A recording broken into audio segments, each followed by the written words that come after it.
are the top 3 toddler shows I recommend as a speech and language therapist for building language skills. One of them isn't Bluey.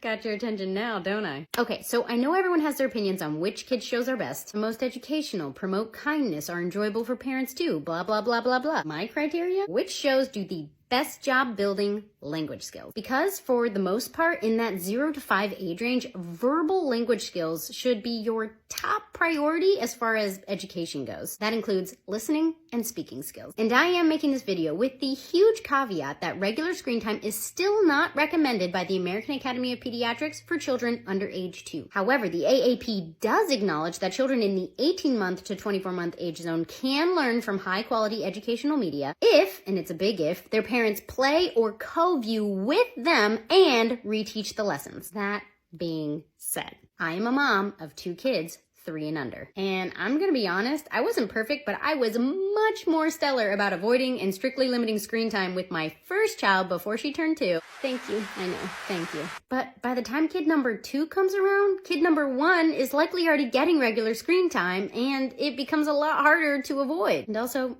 let's be real, completely avoiding screens before age 2 is a high freaking bar. Parenting is hard, man. Sometimes you just need them to be still for a little while to get anything done. And I'm talking about necessary things like cooking them food to meet basic nourishment criteria. Anyway, so I started seeking out shows that I could play for my kids for limited periods that I felt good about. What prompted active verbal engagement from my kids even when I wasn't as involved? You know, as opposed to passive zoning out. Come on, Moira, stop with the So without further ado, here are my top 3 toddler shows for building verbal language skills and why. Number 1 kind of goes without saying these days, but Miss Rachel. I mean, can you say enough good things about Miss Rachel? SLPs worldwide are obsessed with her. And here's why. She uses all the tried and true speech therapy strategies we use because they work. She expertly employs a parentese, child-directed style of speaking. She specifically targets the articulation of speech sounds and vocabulary building. She shamelessly exploits the power of song and repetition to great effect. And she explicitly teaches vocabulary and scripts for functional social routines and common activities. Things like getting dressed for different weather, bedtime, playground play, going to the zoo, going to a birthday party. All of these strategies target big, complex skills and target them well, making her show the chef's kiss for having an actual impact on language development. Toddler show number 2 is Peppa Pig. In my opinion, Peppa is much more appropriate for children over the age of 2. But what I like about Peppa is the short and relatable story arcs. Shorter than Bluey. Yes, Bluey episodes aren't long, but they're too long for a lot of 2-year-olds. And a lot of the Bluey topics are complex, which mostly go over a 2-year-old's head and therefore don't hold their attention. And before you get all defensive,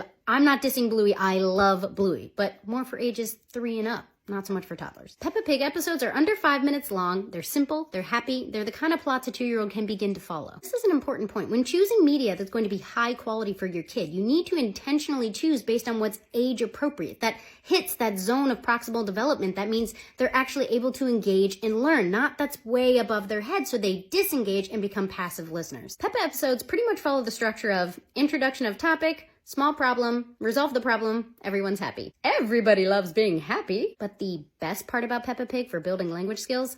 The slow rate of speech. The dialogue and narration in Peppa Pig is noticeably slower than your average rate of speech. And this is immensely helpful for kids ages 2 and 3 when listening and learning how to follow stories of increasing length and complexity. Story grammar is typically much more complex than conversational grammar. The slow rate of speech really helps children attend and learn these complicated structures, which they can then much more easily apply and practice in their own language. And finally, Peppa episodes include a mixture of dialogue and simple narration by an omniscient narrator. This narrator continuously pipes in to make concrete statements about what's happening or what someone's thinking or feeling. George does not like tomatoes. Oh no, Daddy Pig is falling down the hill. Pardon my crappy British accent. Anyway, this is a brilliant element. This kind of labeling provides explicit language around what the child is seeing, exposing them to more vocabulary and syntax, as opposed to simply absorbing the actions and events with their eyes and expecting them to interpret and infer on their own. And as a final bonus, Peppa Pig is a British show, so the accents and vocabulary are tons of fun. And lastly, my number 3 toddler show is Daniel Tiger. The best feature of Daniel Tiger is its use of short, repeated songs to address daily feelings, problems, and experiences. I'm talking like Little ditties that are 10 seconds or less. Each little melody surrounds a particular theme and is repeated frequently across a single episode. If you have to go potty, stop and go right away. Grown-ups,